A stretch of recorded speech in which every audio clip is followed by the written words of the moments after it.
വരും തലമുറയെ ചേർത്തിരുത്തി നമുക്ക് പറഞ്ഞുകൊടുക്കണം കനൽ പദങ്ങളിൽ കാലിടറാത്തൊരു പോരാളിയുടെ കഥ, പെരുമഴയത്ത് കെട്ടുപോകാത്തൊരു പോരാട്ടവീര്യത്തിന്റെ ഗാഥ, കനൽ കൊണ്ട് ചരിത്രമെഴുതിയൊരു മനുഷ്യന്റെ ജീവിതം.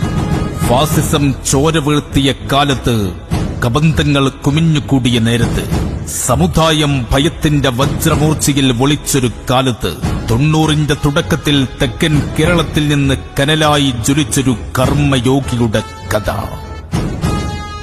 സംഘി ഭീകരതയ്ക്ക് പേപിടിച്ച കാലത്ത് പ്രതിരോധത്തിന്റെ തീനാളമായ കഥ. അയോധ്യയും അഹമ്മദാബാദും അലീഗഡുമൊക്കെ കത്തിയ കാലത്ത് പ്രതിഷേധത്തിന്റെ കടലിരമ്പം തീർത്ത കഥ. ഒളിച്ചിരിക്കാൻ കച്ചിത്തുരുമ്പ് തേടിയ കാലത്ത് നിവർന്നു നിൽക്കാൻ പ്രചോദനമായ കാരിരുമ്പിന്റെ കരുത്തുള്ളൊരു ശബ്ദം നൽകിയ തിരിച്ചറിവിന്റെ കഥ. അടിച്ചമർത്തപ്പെട്ടവന്റെയും അധികവൽക്കരിക്കപ്പെട്ടവരുടെയും നാവായ കഥ. നിറകേടുകൾക്കെതിരെ നിവർന്ന് നിലകൊണ്ട അരുതായ്മകൾക്കെതിരെ കൊടുങ്കാറ്റായ ഒരു പോരാട്ടത്തിന്റെ കഥ.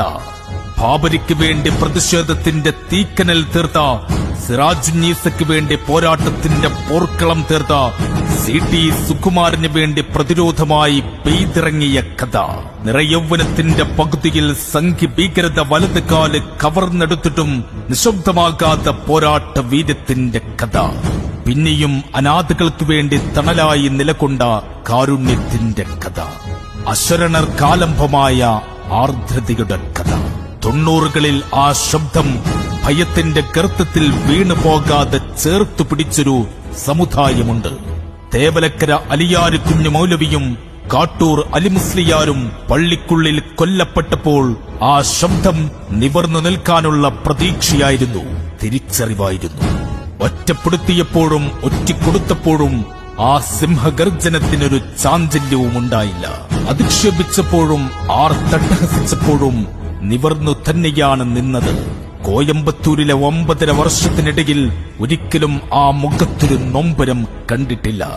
ഇപ്പോൾ ബാംഗ്ലൂരിലെ 10 വർഷത്തിനിടയിൽ ആ മുഖത്തൊരു നിരാശയും ഞങ്ങൾ കണ്ടിട്ടില്ല.